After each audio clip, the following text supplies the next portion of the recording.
Welcome back to my YouTube channel Nursing Pathshala. So today we started new topic newborn care. Good evening to all of you. So we will started our topic.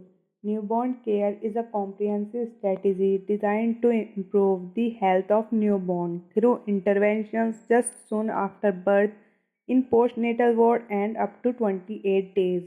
So newborn care जो होती है एक comprehensive strategy होती है, किसको design की गई है हेल्थ को इम्प्रूव करने के लिए ऑफ न्यूबॉर्न की थ्रू इंटरवेंशंस के थ्रू और सून कब से कब तक सून आफ्टर बर्थ डिलीवरी होने के तुरंत बाद पोस्ट नेटल वार्ड में अप टू 28 डेज तक. So next one, what are the purpose of newborn care? First of all, early detection of problem and danger signs. Newborn care के through हम early detect कर सकते हैं problem को या danger sign को इन न्यूबॉर्न में.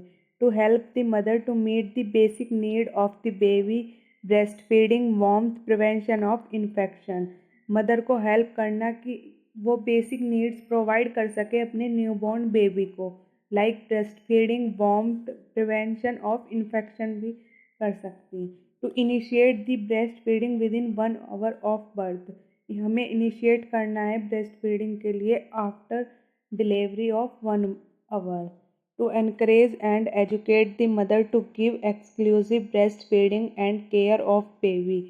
तो हमें मदर को एनकरेज करना है और एजुकेट करना है कि जल्द से जल्द एक्सक्लूसिव ब्रेस्ट फीडिंग के बारे में एजुकेट करना है और केयर ऑफ बेबी के बारे में. Next point is to treat the problem such as asphyxia and sepsis. Asphyxia and sepsis जैसी प्रॉब्लम को ट्रीट करने के लिए हम न्यूबॉर्न केयर प्रोवाइड करते हैं. To advise mother and family members for continuing care, immunization and growth monitoring. Mother को और उसकी फैमिली को एजुकेट करना कि कंटिन्यूइंग केयर कैसे करनी है और कब कब इम्यूनाइजेशन कराना है और उसकी ग्रोथ को मॉनिटर कराना है. Next one is the component of newborn care. First of all, prepare the labour room for birth of baby. सबसे पहले हम लेबर रूम को तैयार करेंगे before the delivery. Immediate newborn care. After delivery हम इमीडिएट न्यूबॉर्न केयर प्रोवाइड करेंगे. Newborn care on first day, इसमें क्या करेंगे, न्यूबॉर्न फिजिकल एग्जामिनेशन. सबसे पहले हम फिजिकल एग्जामिनेशन करेंगे न्यूबॉर्न का. Second one is the care of newborn during the first 28 days. Care provide करेंगे फर्स्ट 20 डेज में न्यूबॉर्न को. Educate the mother and family members about the newborn care. Family को, mother को और educate करेंगे about the newborn care के बारे में. फिर उसके बाद देख लेते हैं हम हेल्दी न्यूबॉर्न किसे कहा जाता है. So a healthy infant born at term between 38 to 42 वीक्स should have average birth weight, cries immediately following birth, establish independent rhythmic respiration, quickly adapt to change environment. So एक healthy environment जो बोलते हैं हम, जब बेबी 38 to 42 वीक्स के complete होने के बाद डिलीवर होता है, should have average birth weight हो उसका आफ्टर डिलीवरी, और इमीडिएटली क्राई कर रहा हो और उसकी रेस्पिरेशन रिदमिक हो और इंडिपेंडेंट हो और क्विकली एडेप्ट कर रहा हो चेंज एनवायरनमेंट को, इंटरनल एनवायरनमेंट से एक्सटर्नल एनवायरनमेंट में. Okay, next one is the immediate basic care. क्या क्या प्रोवाइड करेंगे. First of all, dry the baby. सबसे पहले उसे टॉवल के थ्रू ड्राई करेंगे. Second one is the replace the wet towel. जो भी गीला टॉवल होगा उसको रिप्लेस करेंगे. Position the baby. इसमें पोजीशन प्रोवाइड करेंगे बेबी को. Establishment of open airway maintain करेंगे. मेंटेनेंस ऑफ टेम्परेचर मेंटेन करेंगे क्योंकि वो इंटरनल एनवायरनमेंट से, मदर के यूट्रस में से वहाँ का टेम्परेचर अलग होगा और बाहर का टेम्परेचर अलग होगा, तो उसके लिए उसे मैनेज करेंगे. Third one is the initiate breast feeding within a hour of birth. तो इसमें यही है कि इनिशिएट करेंगे ब्रेस्ट फीडिंग को within a hour of birth में. फिर आइडेंटिफिकेशन ऑफ न्यूबॉर्न. आइडेंटिफाई करेंगे न्यूबॉर्न को. And administer injection vitamin K. Then administer करेंगे इंजेक्शन विटामिन के। फिर dry the baby and replace the wet towel. Immediately after delivery the baby should be dried with a warm and soft towel के थ्रू। जैसा picture में भी दिखाया गया है, ये टॉवल है, इसके थ्रू सॉफ्ट हैंड के थ्रू बेबी को ड्राई करेंगे। Remove the wet towel and replace with a dry towel. Wet towel को रिप्लेस करेंगे ड्राई टॉवल से। Will help to reduce heat loss को प्रिवेंट करने में, जो कि हेल्प करेगा। फिर उसके बाद देख लेंगे हम next point, maintenance of temperature. So immediately dry the baby under a radiant warmer. सबसे पहले हम रेडिएंट वार्मर के अंडर में बेबी को ड्राई करेंगे, प्लेस कर वहाँ पर। फिर skin to skin contact with mother, skin to skin contact provide करेंगे मदर से, जिसे हम कंगारू मदर केयर भी बोलते हैं। Cover the neonate with warm towel. Cover करेंगे न्यूनेट को वार्म टॉवल के through. The head and extremities should be covered properly. जो उसका हेड होगा और एक्सट्रीमिटीज़ प्रॉपरली कवर अप करने हैं। Rooming in develop. Rooming in जो होता है मदर एंड न्यूनेट के बीच में बॉन्ड डेवलप करने के प्रोसेस को हम रूमिंग इन बोलते हैं। नेक्स्ट देख लेंगे हम establishment of open airway. Majority of babies cry at birth and take spontaneous respiration. So इसमें ये बताया गया है कि मेजॉरिटी ऑफ बेबीज जो होते हैं वो इमिडिएटली क्राई करने लगते हैं और स्पॉन्टेनियसली रेस्पिरेशन इनकी स्टार्ट हो जाती है। Immediately suction the secretion, wipe mucus from face mouth and nose. Face mouth and nose के थ्रू वाइप अप करेंगे म्यूकस को और इमिडिएटली सक्शन प्रोवाइड करेंगे, जिससे कि उसका ओपन एयर में मेंटेन हो सके। Then next one is the Apgar scoring. तो अपगार स्कोरिंग में हम उसकी activity, pulse, greenness and appearance, respiration system को देखेंगे। फिर उसके बाद हम स्टार्ट करेंगे, ये इसका स्कोर लेवल होता है। टोटल स्कोर 10 होता है। नो डिप्रेशन 7 to 10 होता है। माइल्ड डिप्रेशन में 4 to 6, सीवियर डिप्रेशन में 0 to 3। So newborn identification. Newborn identification before a baby leaves the delivery area. Identification band with the identical numbers are placed on the baby and mother.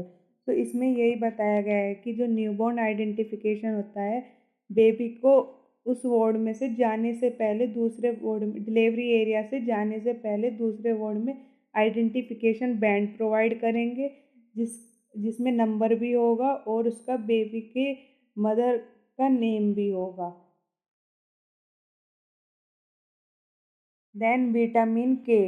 Vitamin K prevent neonatal haemorrhage during first few days of life before infant is able to produce vitamin K administration. तो vitamin K जो होता है वो prevent करता है neonatal haemorrhage को, इसीलिए हम फर्स्ट फ्यू डेज में एडमिनिस्टर करेंगे विटामिन के को। टर्म इन्फेंट्स में IM देंगे। प्री टर्म इन्फेंट्स में 0.5 mg में IM देंगे। और अल्टरनेट रूट भी हो सकते हैं, लाइक ओरल डोज दे सकते हैं 2 mg orally at birth. Repeat dose 2 mg at 3 to 5 days and at 4 to 6 weeks of age. Next one is the initiation of breastfeeding. Babies can be breastfed as soon as possible within 1 hour. इसमें क्या है कि baby को initiate करना, mother को initiate करना है कि वो एक्सक्लूसिव ब्रेस्ट फीडिंग कराए बेबी को within a 1 hour after delivery.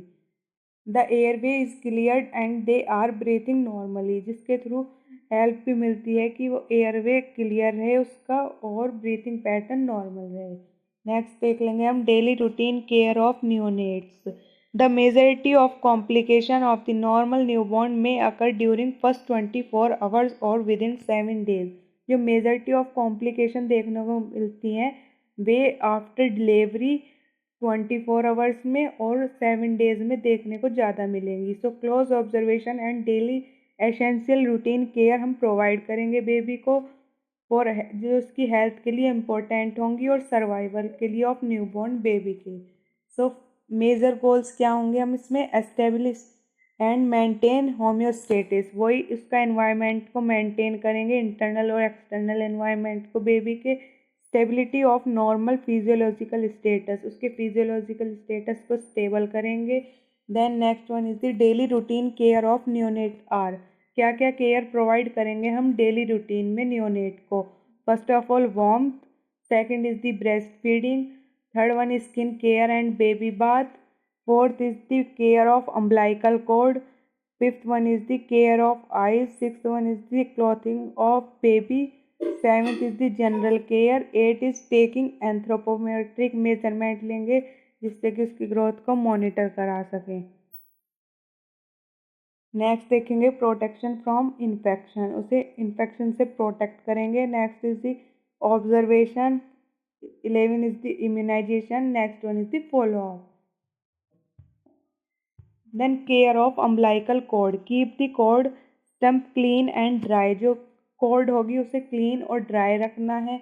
Topical application of antiseptic is usually not necessary unless the baby is living in a highly contaminated area. Topical application हम उस जगह पर लगाते हैं जहाँ बेबी को बहुत चांसेस होते हैं कि वहाँ इन्फेक्शन होने के चांस ज़्यादा हैं। अगर कंटेमिनेशन के चांस इतने नहीं होते हैं तो वहाँ पर बिना वजह के एंटीसेप्टिक टॉपिकल सॉल्यूशन हम नहीं अप्लाई करेंगे। Next one is the care of eyes, eyes should be clean at birth once in every day, eyes को हम आफ्टर डिलीवरी क्लीन करेंगे। देन उसके बाद एवरी डे क्लीन करेंगे स्टेराइल कॉटन के थ्रू और सॉफ्ट इन स्टेराइल वाटर, और normal saline separate swab for each eye, each हर एक आँख के लिए, दोनों आइज़ के लिए अलग अलग से स्टेराइल कॉटन के थ्रू हम क्लीन करेंगे बेबी के आई को। Next one is the daily observation of neonates, the neonate should be monitor for danger sign, the danger signs are poor feeding, sucking and swallowing reflex, अगर उसके अंदर poor feeding develop हो रही है, sucking में उसे problem है, या स्वेलोइंग रिफ्लेक्स में। Second one is the cold to touch और having rise in body temperature, monitor करते रहेंगे कि उसके कोल्ड तो नहीं लग रहा है, ठंड तो नहीं है उसका शरीर, या उसका बॉडी टेम्परेचर हाई तो नहीं है। पुअर एक्टिविटी और पुअर रिस्पॉन्स टू स्टिमुलेशन, जब हम उसे स्टिमुलेट कर रहे हैं उसका रिस्पॉन्स कैसा है या उसकी एक्टिविटी कैसी है। Next one is the excessive crying and irritability, अगर वो एक्सेसिव उसमें क्राई कर रहा है या उसे इरिटेबिलिटी हो रही है। Fifth is the rapid respiration more than 60 minutes and presence of chest retraction, अगर उसके अंदर चेस्ट रिट्रैक्शन प्रेजेंट है या रैपिड रेस्पिरेशन हो रही है उसे भी मॉनिटर करेंगे। Next one is the central cyanosis, next in the drooling of saliva और चॉकिंग ड्यूरिंग फीडिंग, अगर उसे चॉकिंग हो रही है during feeding. Next in the labour respiration और एब्सेंस ऑफ रेस्पिरेशन, अगर उसके अंदर रेस्पिरेशन प्रॉब्लम है। Next is the jaundice appears with in 24 hours, after delivery 24 hours में ही हमें जॉन्डिस देखने को मिल सकता है बेबी में, तो उसे भी मॉनिटर करेंगे। No urine within 48 hours और मेकोनियम विद इन 24 आवर्स, अगर 48 आवर्स में बेबी यूरिन पास नहीं कर रहा है या म्यूकोनियम 24 आवर्स में नहीं पास कर रहा है तो उसे भी हम मॉनिटर करेंगे।